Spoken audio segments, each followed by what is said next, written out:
अस्सलाम वालेकुम नाज़रीन, आप देख रहे हैं हिजाज़ी डिजिटल नेटवर्क और मैं बदर हिजाज़ी। नाज़रीन, आज के हमारे प्रोग्राम का अनवान है डॉक्टर आफिया सिद्दीकी से कैदी नंबर 650 बनने तक की कहानी। नाज़रीन, डॉक्टर आफिया सिद्दीकी का केस दुनिया भर में एक अहम मौजू रहा है। बहुत से लोगों ने इनको मजलूम समझा और कुछ ने इनको कसूरवार ठहराया। दरहकीकत डॉक्टर आफिया की कहानी बड़ी पेचीदा और मुतनाज़ा रही है। आफिया सिद्दीकी जो एक पाकिस्तानी खातून थी, इनके डॉक्टर बनने से लेकर इनके कैदी नंबर 650 बनने तक की कहानी बड़ी दर्दनाक है। सबसे पहले बात करती हूँ डॉक्टर आफिया सिद्दीकी की इब्तदाई जिंदगी और तालीम की। नाज़रीन, डॉक्टर आफिया सिद्दीकी एक मुतवव्वल खानदान से ताल्लुक रखती थी जो कराची में सकूनत पजीर था। आप 2 मार्च 1972 को कराची में पैदा हुई।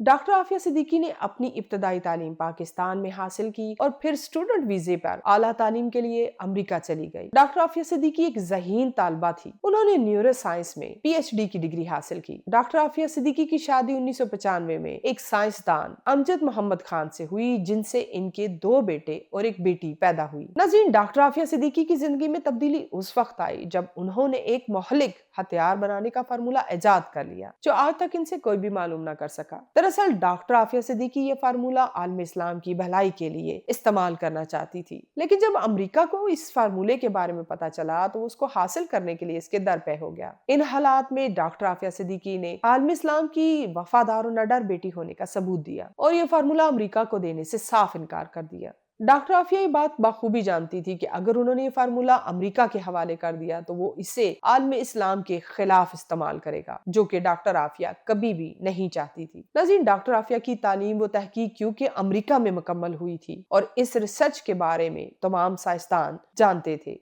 नाज़रीन, वहां के साइंसदानों ने FBI को डॉक्टर आफिया सिद्दीकी की इस रिसर्च के बारे में रिपोर्ट कर दी और उन्हें बताया कि इनके पास एक ऐसी रिसर्च मौजूद है कि अगर वो पाकिस्तान के हवाले कर दी गई तो वो अमेरिका को नुकसान पहुंचाएगा। डॉक्टर आफिया सिद्दीकी 2002 में पाकिस्तान आ गई। अब बात करते हैं डॉक्टर आफिया सिद्दीकी के अगवा की। नाज़रीन, 2002 में जब डॉक्टर आफिया सिद्दीकी पाकिस्तान आ गई तो अमेरिकी एजेंसियों ने इनका पीछा नहीं छोड़ा और आखिर 31 अगस्त 2003 में इनको इनके घर से अगवा कर लिया गया। नाज़रीन, ये वो दौर था जब परवेज मुशर्रफ की हुकूमत थी। बाद में उन्होंने इस बात का इतराफ किया कि उन्होंने अमेरिका को मतलूबा अफराद को पकड़कर डॉलरों के एवज उनके सुपुर्द कर दिया, जिनमें डॉक्टर आफिया भी शामिल थी। नाज़रीन, 1 अगस्त 2008 को लॉर्ड नजीर अहमद खान के लंदन में पाकिस्तानी सफारत खाने के बाहर एहतजाज से डॉक्टर आफिया सिद्दीकी की मौजूदगी बगराम के खुफिया कैद खाने में मंजरे आम पर आई, जिससे हर तरफ हलचल मच गई। नाज़रीन, 2008 में जब एशियन ह्यूमन राइट्स ने डॉक्टर आफिया सिद्दीकी की तस्वीर जारी कर दी तो इस तस्वीर को देखकर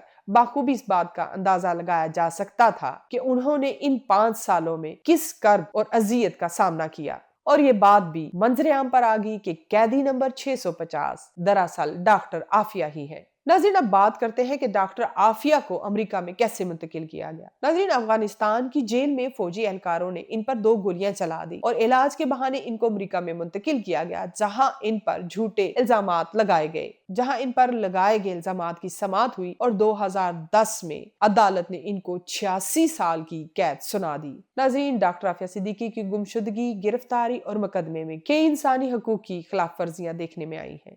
नाज़रीन, डॉक्टर आफिया सिद्दीकी पर अगवा के दौरान बदतरीन तशद्दुद किया गया, इनकी बेहरमती की गई और यहाँ तक कि इन्हें अपनी मर्जी का वकील मुंतखब करने का हक भी नहीं दिया गया। नाज़रीन, आज 31 मार्च है और डॉक्टर आफिया सिद्दीकी की अगवा और कैद तक के सफर की कहानी अभी तक अधूरी है और इंसानी हकूक की तंजीमें डॉक्टर आफिया सिद्दीकी की रहाई और इनको इंसाफ दिलाने में बेबस नजर आती हैं। नाज़रीन, आज का हमारा प्रोग्राम आपको कैसा लगा? अपनी राय से जरूर आगाह कीजिएगा। हमारे चैनल को सब्सक्राइब, लाइक और शेयर कीजिएगा। अपना बहुत सा ख्याल रखिएगा। अल्लाह ने के बाद।